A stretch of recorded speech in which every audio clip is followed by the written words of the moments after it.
Não precisa levantar a mão nem se manifestar, mas eu vou fazer uma pergunta. Quem entrou aqui hoje angustiado, triste, cansado? Eu tenho sempre que a gente prega a palavra de Deus, eu tenho certeza que a palavra vem de encontro. Não a todos, mas a todos de alguma certa forma, e ela transforma a todos, mas às vezes especificamente a palavra vem falar ao coração das pessoas, né? Eu sempre gosto de falar que o cristão ele tem que ser alegre, né? Mas tem momentos da nossa vida que a gente passa por momentos tão difíceis em que a gente só deseja um abraço, não é assim? A gente só deseja ser acolhido.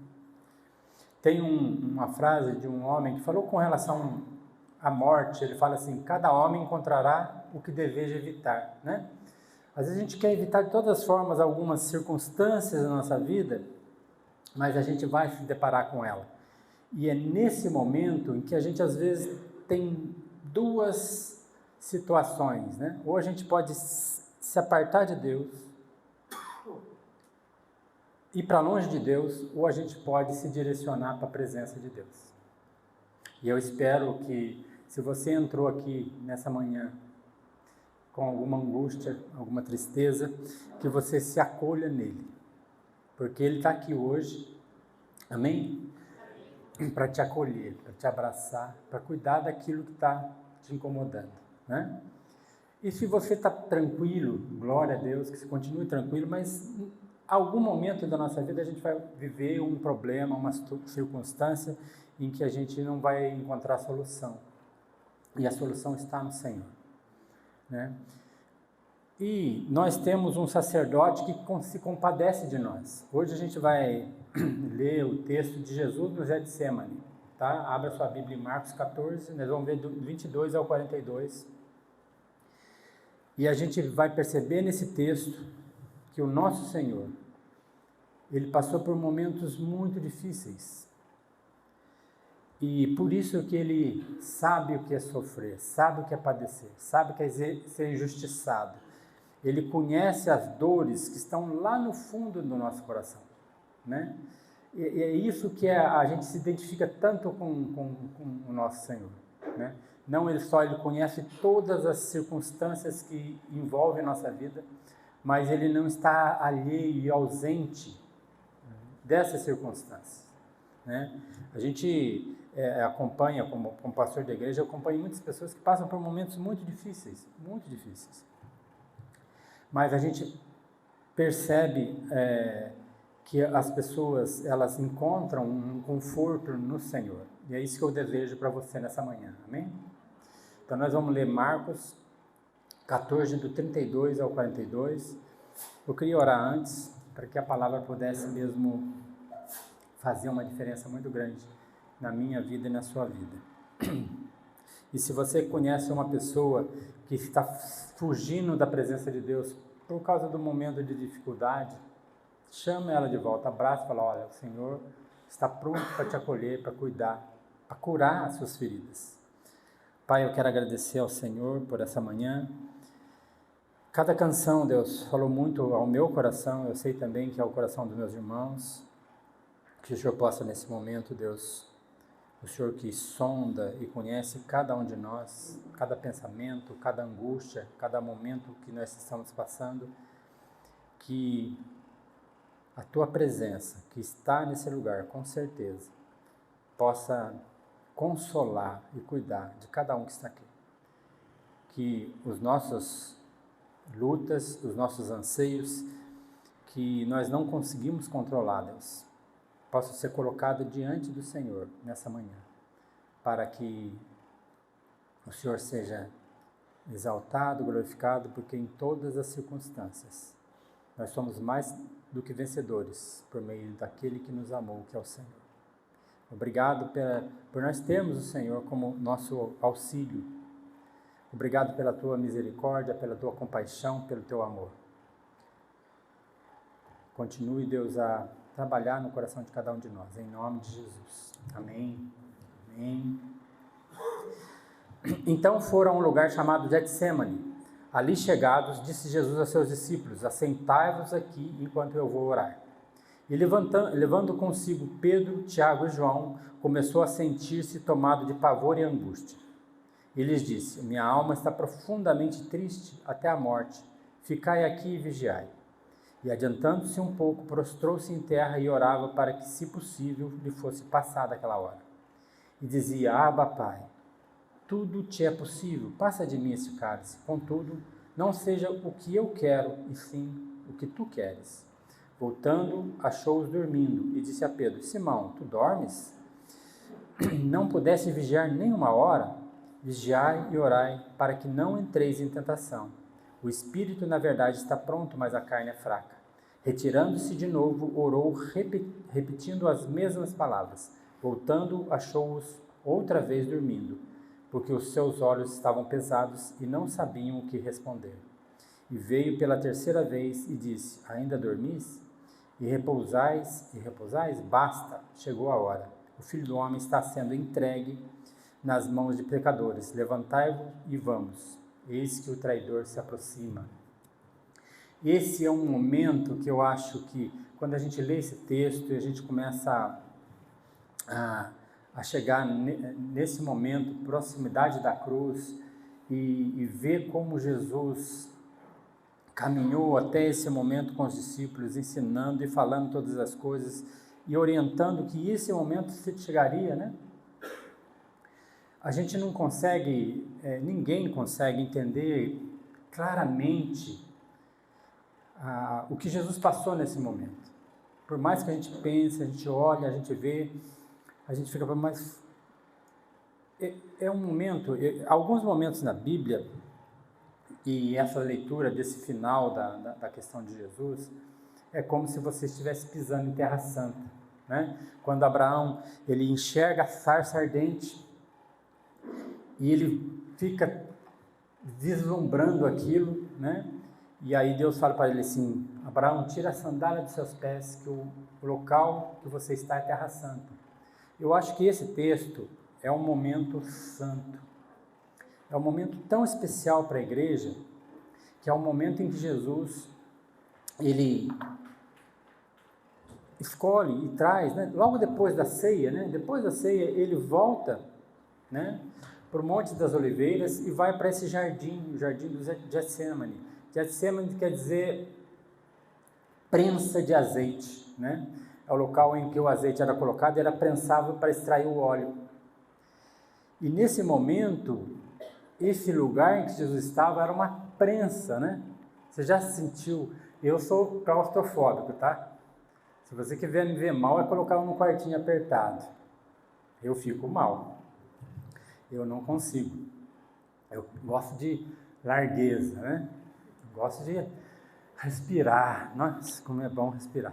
E aí você ficar naquele lugar, tanto que tem um filme que o cara é colocado num caixão, eu fico, meu Deus do céu, né? Eu acho que eu morria antes.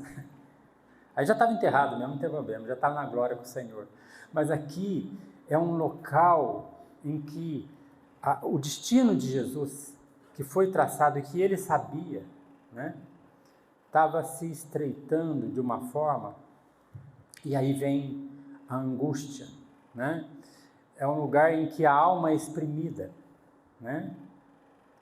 E essa questão da angústia, ela é difícil da gente entender, né? Jesus, com toda a sua perfeição, né, com a comunhão íntima que ele tinha com o Pai. A gente sabe que algumas pessoas na Bíblia, na história, passaram por momentos difíceis, né? Tem um homem chamado Policarpo, que ele foi queimado vivo, né? E ele falava assim: coloca mais lenha, para que a glória do Senhor seja maior, né? Mas aqui é diferente, com Jesus é diferente. Ele tinha uma agonia de alma.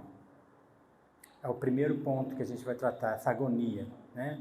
Jesus, ele fala na ceia: este é o meu corpo que será dado por vocês, por favor de vocês. E ele estava num momento de um sofrimento angustiante. Olha o que ele fala no 32 e 33. Então foram a um lugar chamado Getsêmani. Ali chegados, disse Jesus a seus discípulos: sentai-vos aqui enquanto eu vou orar. E aí ele chama os discípulos, né? Chama 3 em particular, que fala no 33, Pedro, Tiago e João, né? E deixa os outros 8, né? Porque Judas já tinha saído, já não fazia parte mais do grupo. E esses 3 ele escolhe para estar junto com ele. 34 fala assim, não, no 33 fala assim: elevando-se consigo Pedro de Argão, começou a sentir-se tomado de pavor e de angústia. 34, ele lhes disse: a minha alma está profundamente triste até a morte, ficai aqui e vigiai, né?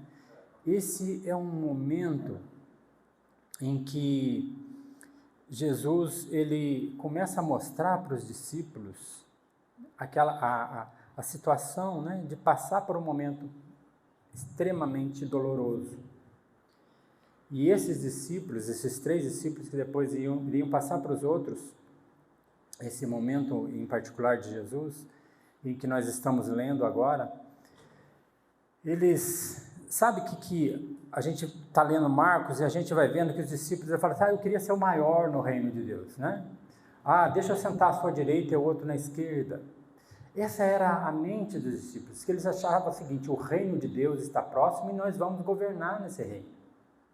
Mas de acordo com o que Jesus fala da morte, da ressurreição, todas essas coisas, eles vão ficando assim, mas eles, sabe quando você sabe que uma coisa vai acontecer, mas você não quer acreditar? E é isso que estava passando no pensamento, no coração dos discípulos.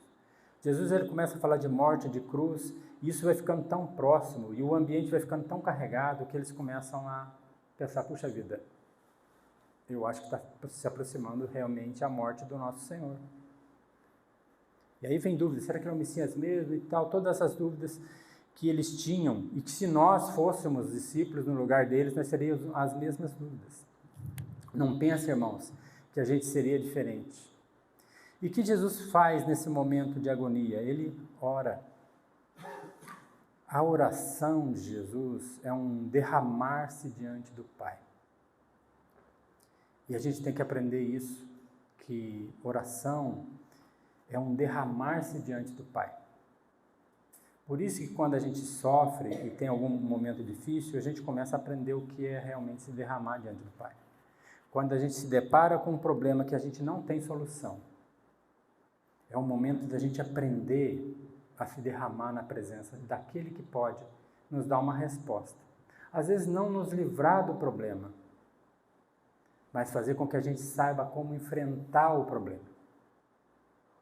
Amém? Saber como a gente pode enfrentar um problema, que é muito difícil, né? É angustiante. Deus, ele vê esses momentos e nos ampara. Olha que interessante que ele fala lá em Lucas 22, 43. Os discípulos dormiram, né? A gente sabe disso, mas Jesus estava orando. E no Lucas 22, 43, diz assim: então lhe apareceu um anjo do céu e o confortava. Um anjo do céu e o confortava. Eu não sei se você já teve essa impressão de quando você está orando, está colocando a sua vida diante de Deus, você sente que alguém está do seu lado, né? Aqui Deus mandou um anjo, mas ele está sempre presente ao nosso lado. Jesus fala: eis que estou convosco todos os dias, né? Mas aqui, Deus não está alheio ao sofrimento do filho, mas ele sabe o que tanto ele como o filho decidiram sobre esse momento, né? O sofrimento de Jesus, ele afetou não só a alma e todas as coisas, mas ele afeta inclusive o corpo. Continuando em Lucas 22, o 44, fala assim: estando em agonia, orava mais intensamente. Quanto mais em agonia, mais ele orava, né? E aconteceu que o seu suor se tornou como gotas de sangue caindo sobre a terra. Aqui, para quem estuda medicina, tem um termo que é hemartidrose, que diz que é um momento tão angustiante na vida de uma pessoa que o suor ele se torna como gotas de sangue. Não é uma coisa comum, mas é algo extremamente de extrema angústia, de extremo sofrimento, né? Então o sofrimento de Jesus afetou todo o ser dele, né? Então, quando a gente começa a entender toda essa circunstância, a gente começa a perceber o quanto que ele nos amou. O quanto que Jesus nos amou. Você já parou para pensar sobre isso? E aí Jesus faz uma petição suplicante para Deus. Primeiro ele fala do cálice. Pai, passa de mim esse cálice. O cálice, esse cálice no Antigo Testamento, ele era conhecido como o cálice da ira de Deus. Porque a ira de Deus vai vir sobre toda a impiedade. Sabe o que é isso? Isso é a justiça de Deus. Deus um dia vai vir julgar todos os homens. Todos os homens serão julgados. E como todos pecaram, né? Todos são pecadores, quando Deus olha para esse mundo de pecado e as pessoas falam, Deus não está nem aí e tal, cada um vive a vida como quer. Não. Deus enxerga todas as coisas. E existe um juízo de Deus. Existe o amor de Deus, porque Ele criou todos os seres, mas existe também a justiça de Deus. Nós não podemos viver uma vida sem achar que existe só o amor ou só a justiça. Se a gente vai só para a justiça, a gente só vê fogo, inferno. Se a gente vai só pelo amor, a gente só vê o céu. Mas Deus, Ele age com justiça e com amor. E a justiça dele estava sobre Cristo, para que nós fôssemos feitos justiça. Então lá, Isaías, no Salmo 75, versículo 8.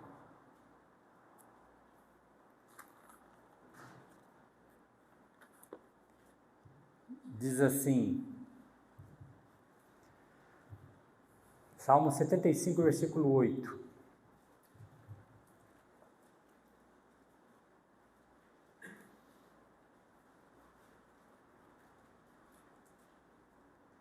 Diz assim, porque a mão do Senhor há um cálice, cujo vinho espuma, cheio de mistura, e dele dá de beber. Sorvem-no até as escórias, todos os ímpios da terra. Aqui está falando sobre esse cálice de ira de Deus. Ele enxerga a impiedade, ele enxerga a maldade. E enxergando a maldade e a impiedade, ele vai agir com justiça. Isaías 51, 22 diz assim, precisa abrir, eu leio para você. Assim diz o teu Senhor, o teu Deus, que pleiteará a causa do seu povo. Eis que eu tomo da tua mão o cálice de atordoamento, o cálice da minha ira. Jamais dele beberás. Quem jamais dele beberás? Quem bebeu do cálice da ira? Jesus. Para que eu e você não bebêssemos do cálice da ira do Senhor. Então Jesus disse, Senhor, se possível, afasta de mim esse cálice. Contudo, não seja feita a minha vontade, mas a sua vontade.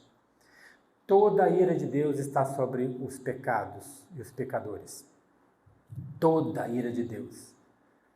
Mas Isaías fala, que o castigo que nos traz a paz estava sobre quem? Sobre quem? Sobre ele. Isaías 53:5 se faz, ele foi transpassado pelas nossas transgressões. Esse texto a gente vai ler, talvez o Adilson leia também, porque é uma previsão de Isaías sobre o que aconteceu com Jesus, com o nosso Senhor, com o nosso Salvador.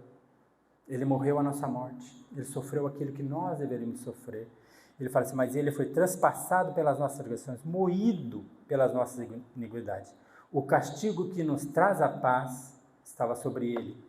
E pelas suas pisaduras nós somos sarados. Pelo caminho que Jesus escolheu. Jesus escolheu o caminho da cruz. E o caminho da cruz de Jesus foi o que nos deu vida. Isaías também, 53:10, diz assim, todavia ao Senhor agradou moê-lo. Lembra de Getsemane? que é a questão da prensa do azeite, ao Senhor agradou moê-lo, fazendo-o enfermar, quando dera a ele a sua alma como oferta pelo pecado. Verás a sua posteridade e prolongará os seus dias, e a vontade do Senhor prosperará nas suas mãos. Esse texto de Isaías está falando exatamente isso. Quando Jesus passa por essa agonia, ele está passando por um momento que ele tinha que passar em favor de mim e de você. Ele recebeu, Jesus, a ira de Deus sem misericórdia, para que nós tivéssemos a misericórdia de Deus sem a ira de Deus.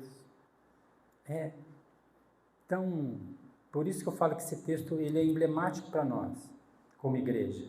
A gente olha esse mundo que acha que vai se justificar diante de Deus por obras, justificar diante de Deus por ser bom, nada disso. Nós só justificamos diante de Deus pelo sacrifício de Jesus na cruz.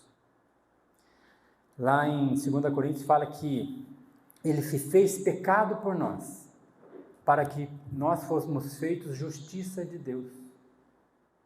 Ele se fez pecado por nós. Ele sabia, Jesus sabia o destino dele, né? Mas essa hora é uma hora de muita angústia, né?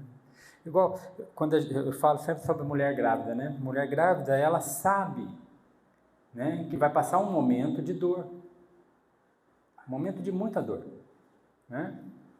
Quem já engravidou sabe a dor da contração, né? Quando começa a dor, é um indicativo de que a criança está para nascer. Mas ela fica tão feliz com a gravidez, né? Essa semana, uma sobrinha, casada com um sobrinho meu, minha sobrinha, ela mandou sabe quando manda aquele ultrassom? Ela mandou e aí a gente falou, você está grávida, né? A gente fica uma felicidade danada. A mamãe já pensa o seguinte, ela vai sofrer. Fala para ser parto cesariana, né? A mamãe fala assim, para não sofrer tanto, coitadinha, né? Mas o parto normal é melhor, viu, mãe? Para quem sabe. Mas a dor, né? Então, nesse momento, né, de próximo da cruz, era um sofrimento muito grande para Jesus.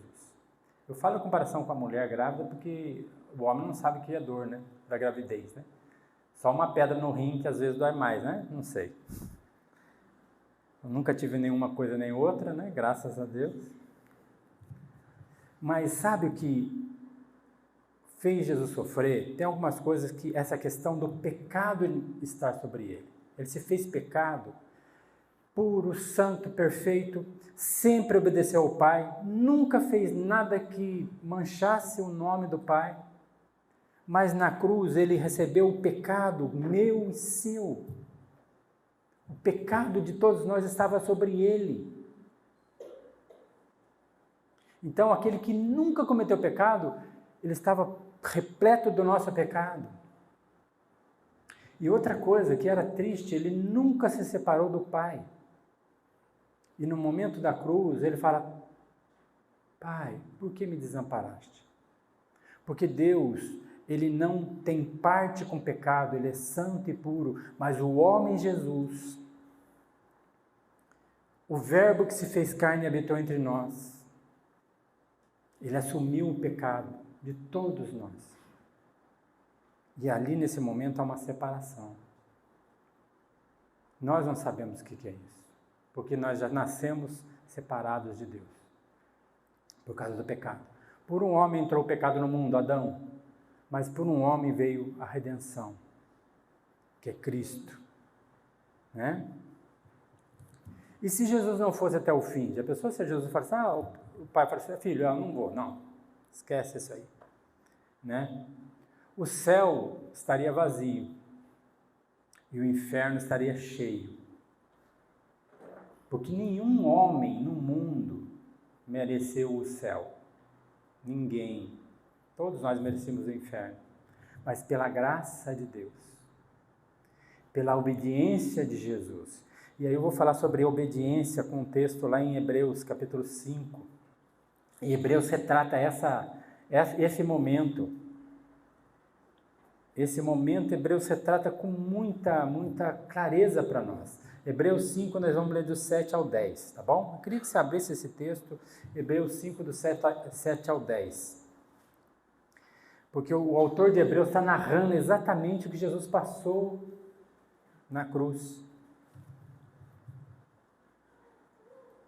Diz assim: ele, Jesus, nos dias da sua carne, tendo oferecido com forte clamor e lágrimas, orações e súplicas a quem o podia livrar da morte, e tendo sido ouvido por causa da sua piedade, embora sendo filho, aprendeu a obediência pelas coisas que sofreu, e tendo sido aperfeiçoado, tornou-se autor da salvação, da salvação eterna, para todos os que lhe obedecem. Então Jesus obedeceu ao Pai, foi para a cruz, morreu em nosso lugar, sofreu, mas aprendeu, né, e se aperfeiçoou pela obediência.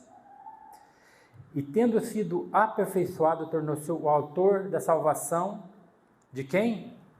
Para todos os que lhe obedecem.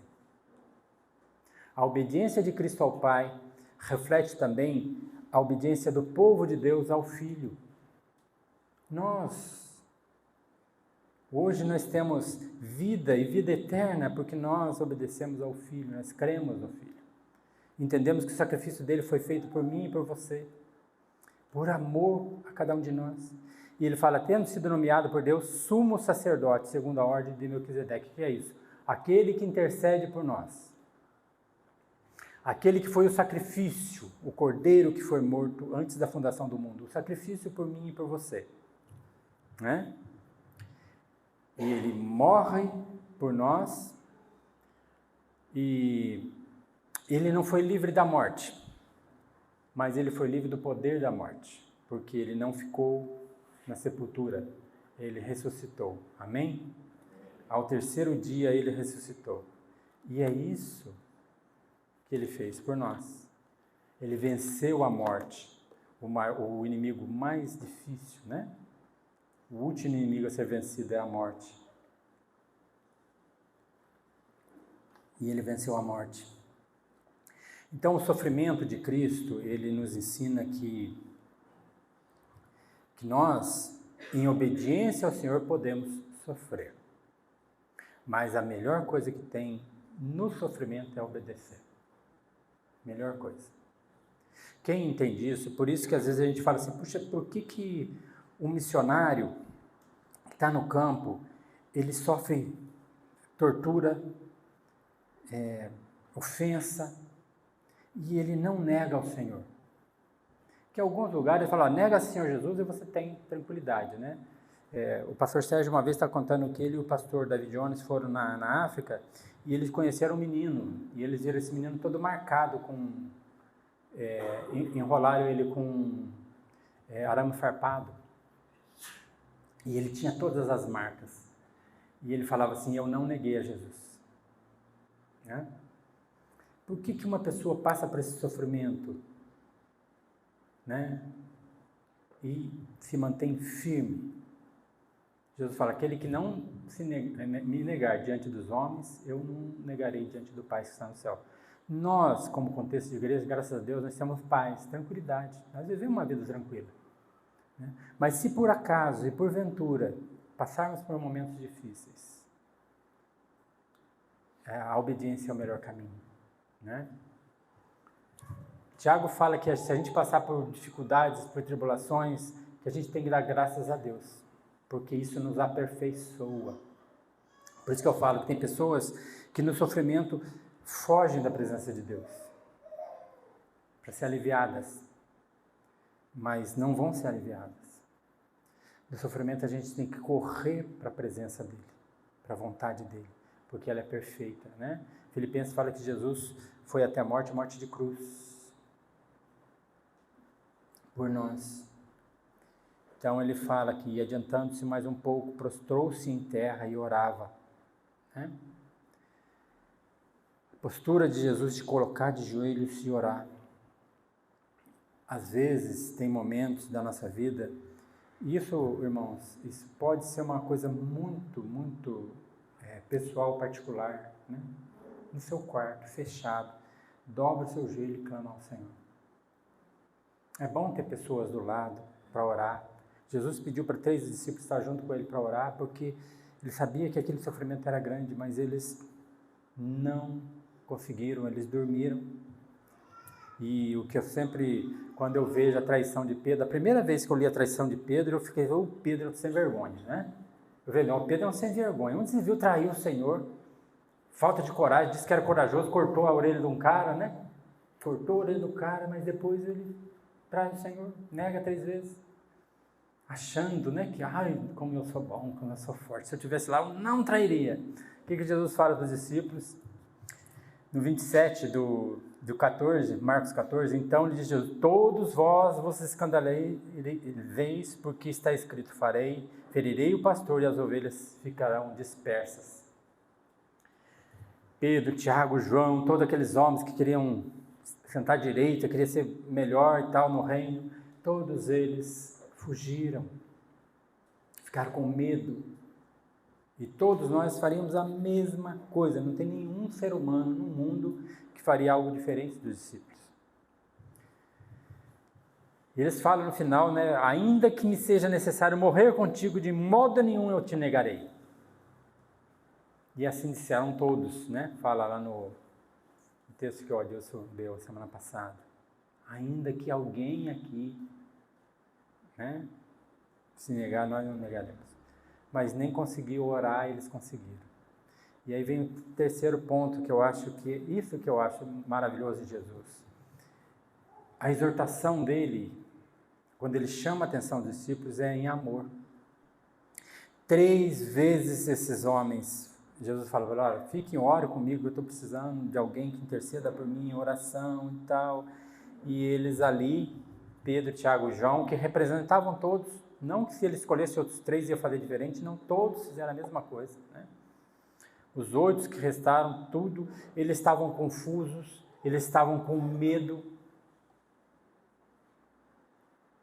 Lá em Lucas 22:45, fala por que eles dormiram.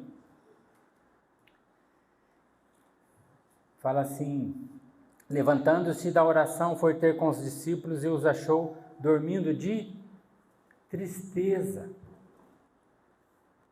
Sabe, toda a expectativa, eu lembro muito que a questão de tristeza, eu lembro muito de Elias, tá? Elias está lá no monte e ele clama ao Senhor e vem fogo do céu e queima o holocausto e ele tira sarro dos outros sacerdotes de Baal e tira sarro de todo mundo, ele fica todo ali, todo cheio, né, que Deus manifestou grandemente. De repente, Jezabel fala assim, vou matar esse homem. E ele ouve isso e ele fica tão triste, arrasado, depois de uma vitória tremenda do Senhor, ele fica tão triste, e ele fala, Senhor, melhor não seria eu viver, eu queria morrer.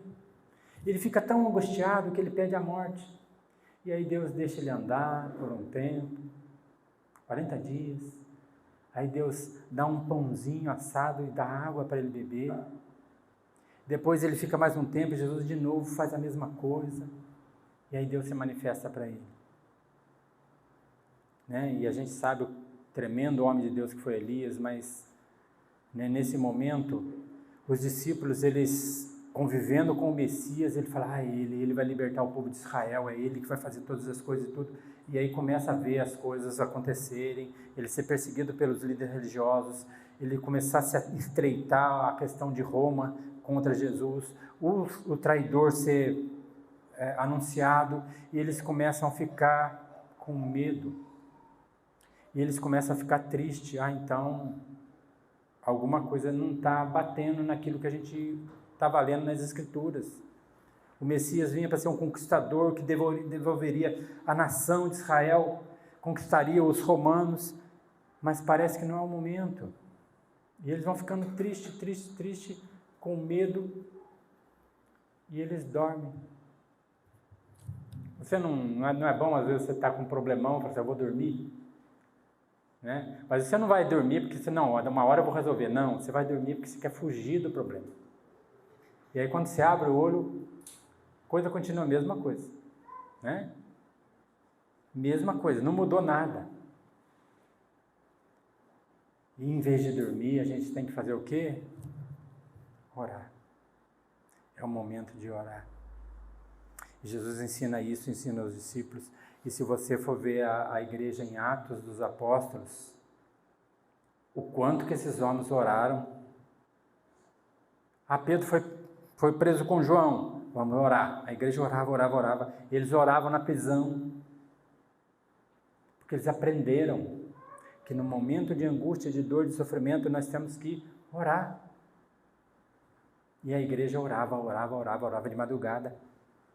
E vinha a resposta do Senhor, tremia as cadeias, as correntes se quebravam, né? Aconteceu com Paulo e Silas, aconteceu com Pedro. Pedro, ele saiu da igreja, da cadeia, do presídio lá e tal, e bateu na casa, todo mundo orando dentro de casa, mas ninguém acreditou que era Pedro. Aí veio uma pessoa, é Pedro que está lá fora, né? A igreja orava e Deus, né? Então eles aprenderam que no momento de dificuldade temos que orar. E Jesus, ele chega para eles aqui e ele fala assim, Pedro, você dorme? Você não pode vigiar nem uma hora? Né? E tudo isso, né, vem na mente desses discípulos quando Jesus ressuscita. Porque você veja aqui que todo esse relato, eles estavam dormindo, né? Mas do próprio Jesus eles ouviram todas essas coisas. Eles viram o clamor, eles viram Jesus orar de joelho e dormiram e acordaram. E Jesus pedia para eles orar, eles dormiam, acordaram, né? Esse não é um momento de dormir, né? Eu não sei se você tem filhos, mas quando o filho está doente de noite, vou falar de mãe, mas de pai também, tá? Mas as mães não dormem. Você dorme quando seu filho está de noite com febre? Talvez você dá uma pescada, mas já acorda já com sentimento de culpa. Como que eu pude dormir? Meu filho está doente. Não é assim? A gente põe a mão na cabecinha, será que está com febre? Põe o termômetro, né? Está com febre. E vai lá no pronto-socorro, seja o que for, e o médico fala, está muito ocupado, não vai atender o meu filho. Vou ficar aqui até atender o meu filho. Não é assim? Quando a gente está eu servi o tiro de guerra, tá, irmãos? Então, eu lá tudo de guarda, então tem um dia que eu, no tiro de guerra, de pé, dormi. Eu deixei cair o mosquefal, que na época era mosquefal, é antigo, tá, irmãos? Caiu e tinha um lacre, o lacre não podia ser quebrado, e caiu, o lacre bateu e quebrou o lacre. Aí o sargento vinha de madrugada, o homem era sem vergonha, ele vinha de madrugada, ele chegou lá, Cabo Leandro, né? Cabo Leandro, o que aconteceu aí? O que aconteceu? Dá o falque. O que aconteceu com o lacre?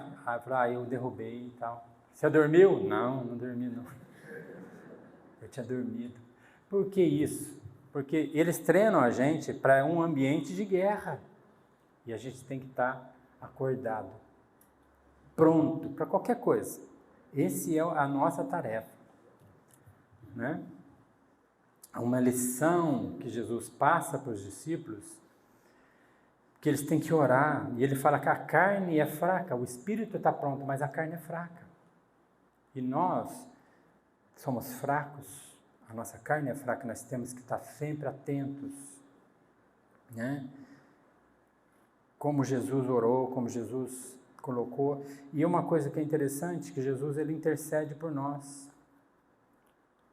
Hebreus 7:25. Hebreus 7:25 diz assim: por isso também ele pode salvar totalmente os que por ele chegam-se a Deus, vivendo sempre para interceder por eles. Nós não temos uma pessoa que fica alienada, né?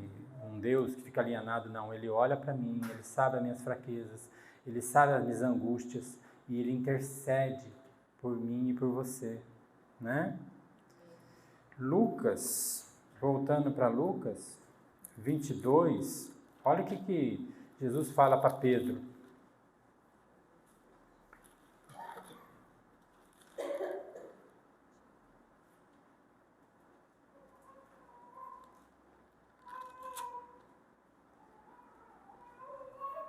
Ele fala assim para Pedro, Simão, Simão, eis que Satanás vos reclamou para vos peneirar como trigo. Então Satanás chega para o Senhor, para o nosso Senhor Jesus, e fala assim, olha, né, como o diabo fez lá com Jó, né? Chega para Deus e fala, como é que está o meu filho Jó? Deus fala para ele, ele está lá, o Senhor dá tudo para ele está tranquilo, né? E aí fala assim, então permita que eu ponha o dedo na vida dele. Aí Deus, tá bom, permita, mas não tira a vida dele. Faz uma desgraça na vida de Jó, né? Depois ele vem de novo, mas a vida dele, ele não blasfema porque a vida dele o Senhor deu, mas o Senhor deu saúde. Então toca na saúde dele, mas não lhe tire a vida. E aqui ele fala assim, Simão, Simão, eis que Satanás vos reclamou para peneirar como trigo. Eu, porém, roguei por ti para que a tua fé não desfaleça. Tu, pois, quando se converteres, fortalece teus irmãos.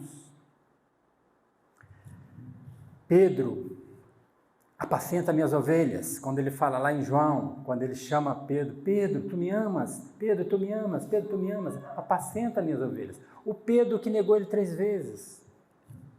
O Pedro que teve medo. O Pedro que fraquejou. Jesus estava olhando para um Pedro que ia ser transformado por ele, que estaria cheio do Espírito Santo.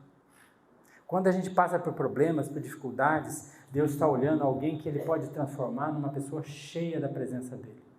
Uma pessoa que vai se encher de coragem, ser forte e corajoso. Como ele falou lá para Josué, ser forte e tão corajoso e não se desvie da minha palavra. Então Deus está olhando para Pedro, para Tiago, para João, esses homens que depois morreriam por ele, lá na frente. O inimigo não descansa, ele não dorme, ele vem para nos desanimar. Mas o Senhor é maior. E esse momento de Jesus, o que ele está ensinando para os discípulos, é que o que ele tinha que fazer, ele faria. Mas esse aprendizado deles aqui valeu para a vida deles. E a vontade de Deus é melhor que a nossa vontade. Uma coisa que a gente tem que aprender é, seja feita a tua vontade. Que se Deus perguntar para você, quer sofrer hoje? Não quero sofrer não. Senhor, não, eu não vou sofrer não. Se quer sofrer pelo meu nome? Senhor, se puder evitar, eu não estou preparado para sofrer. Mas se você sofrer pelo meu nome será exaltado. E você será chamado servo bom e fiel. Aí a gente, Graças a Deus que Jesus não desistiu. Aleluia! Graças a Deus que Jesus não desistiu, ele foi até o fim. Tem Yellowstone teve um incêndio muito grave, que matou muitos animais, matou muitos animais silvestres lá, e tinha um bombeiro que foi depois apagando o foco de incêndio que ainda sobraram e tudo, e ele encontrou uma ave toda carbonizada, E na hora que ele pega o pau e levanta a ave, debaixo dela tinha 3 filhotinhos vivos que saíram correndo. Aquela ave, na hora do fogo, ela cobriu os filhos, morreu queimada, mas salvou. O que Jesus fez por nós na cruz é isso. Ele cobriu, ele protegeu você da morte, da ira do Senhor, que viria sobre todos nós. Lembra lá do anjo que passou e matou os primogênitos lá? Jesus cobriu a nossa vida com o sangue dele. E pelo sangue de Jesus nós somos sarados, nós somos curados, nós somos preservados. É isso que ele fez por nós. Se alguém aqui ainda não entendeu isso, se você ainda não tem Jesus como Senhor da sua vida, pense sobre isso. O que vai ser da sua vida sem o Senhor? Porque Jesus, ele coloca bem claro, aquele que crê em mim, ainda que esteja morto, viverá. Aquele que crê no Senhor Jesus. É o único caminho. Eu creio ou eu não creio? Se eu creio, eu entendo que ele morreu na cruz por mim, então eu tenho vida. E ninguém atira. Ninguém tira a vida que Deus nos deu. Nós somos nova criatura em Cristo. Mas se nós ainda não entendemos e vivemos a nossa vida conforme a gente quer, a ira de Deus permanece sobre a nossa vida. É isso que a Bíblia fala, né? Se tem alguém aqui sofrendo, obedeça ao Senhor. Se coloque diante do Senhor. Ore de joelhos. Não vou pedir para você fazer aqui, mas na sua casa. Coloque a sua luta diante de Deus. Tem um evangelista da Escócia, Horatius Bonar, o nome dele. Ele fala sobre a frase dele assim: para crescer na graça, nós devemos estar muito sozinhos com Deus. Não é na sociedade que a alma cresce mais vigorosamente. Em uma única hora tranquila de oração, muitas vezes fará mais progresso do que nos dias de companhia com as outras pessoas. É no deserto que o orvalho cai mais fresco e o ar mais puro. Eu costumo falar que quem não passou fome não sabe o que é a fome, né? Quando a gente reclama, não tem nada para comer em casa, talvez você não tenha passado fome, né? Esses dias eu vi na África umas crianças faziam umas rosquinhas de barro e elas comiam para encher a barriga. Fazia aquela rosquinha, assava e comia para encher a barriga, de barro. Se você trouxer um pão com manteiga para essa criança, né? Tem na Rússia, num orfanato na Rússia, que as crianças não conseguiam dormir de noite. Aí um missionário pegou e colocou um pão debaixo do travesseiro. E elas dormiram a noite inteira tranquila, porque elas sabiam que de manhã elas teriam pão para comer. Né? Estou falando nessa questão de no deserto, quando você está sofrendo, o refrigério de Deus é tão gratificante, o ar é mais puro, né? Quando você passa por momentos difíceis, você vê a presença do Senhor. E é como eu falei, você tem dois caminhos, ou se foge do Senhor, ou se aproxima dele. Mas só pode se aproximar dele aquele que entendeu o chamado, que entendeu que na presença de Deus é onde eu devo estar. Eu não sei quantos aqui eu sei que muitos aqui já fizeram isso, já falaram: Senhor, eis-me aqui, e se dobraram diante dele, e creram no sacrifício dele, e hoje tem vida e vida abundante porque ele nos salvou. Amém?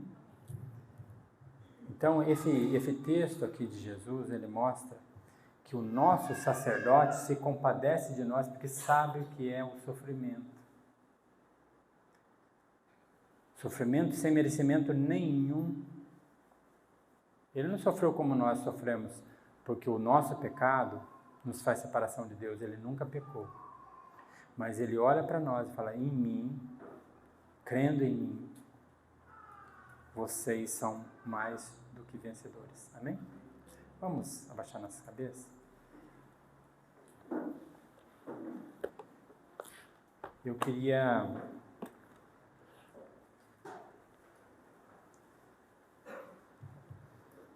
falar com você aqui, abaixa a sua cabeça. Eu queria falar com você que está com um sofrimento grande, uma angústia grande, algo que você não tem condição de vencer. Você tem tentado, tem lutado, mas você tem sido derrotado.